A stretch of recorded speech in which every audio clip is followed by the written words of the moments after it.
So I've dated as a young person and I've dated as a nearing middle aged and middle aged single parent.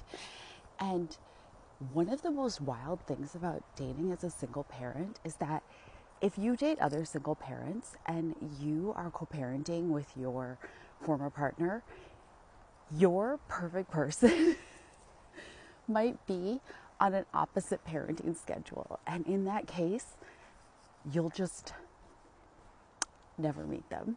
It'll just never work out. One of the other totally bananas things is that you could be on this like schedule, right? And you're dating another person who ostensibly is in a similar situation. And so you all understand that it sadly like doesn't leave a lot of room for spontaneity. And so you have to kind of make plans. You have to sort of like think, okay, so these are our days that we are available. These are other commitments. These are other things we have going on. So let's make a plan and see each other on this certain day. So one would think that if you're both in this situation, you would both understand the importance of planning ahead.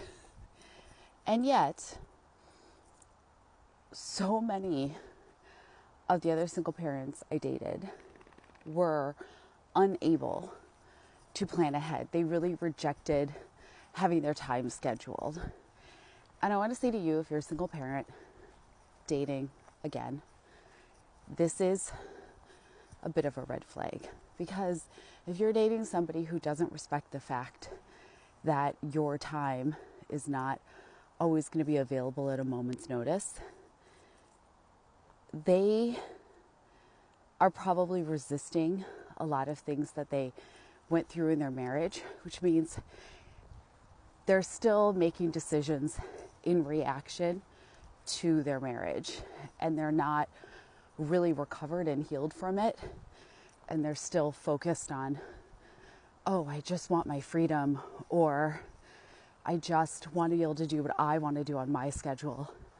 And that person isn't ready to be in a relationship with you. The super funny thing is, I dated also people who did not have children, and I partnered someone who doesn't have a child, and they were all super, super considerate of my time. They all made plans in advance. They stuck to them. They over communicated their plans, timing, things like that. And I always felt like safe. I felt like, okay, this guy is going to keep the plan. If I set aside a precious Friday night for him, it will be worth it. He will show up. We will enjoy our time together. You know, we'll go do something fun or something interesting. And I always thought that that was kind of funny. Little bonus dog thing. He does like to stop and chew some grass here and there. The other thing I would add is that if you're an anxious attacher, dating somebody who won't commit to plans and kind of leaves you hanging is an awful thing to do. And it really triggers your anxiety. So just be aware of that, because somebody who is considerate of your time will make plans and stick to them and communicate as far in advance as they can if something's not going to happen, and they won't just leave you hanging. Because if they really cared about you, they would care about your time too.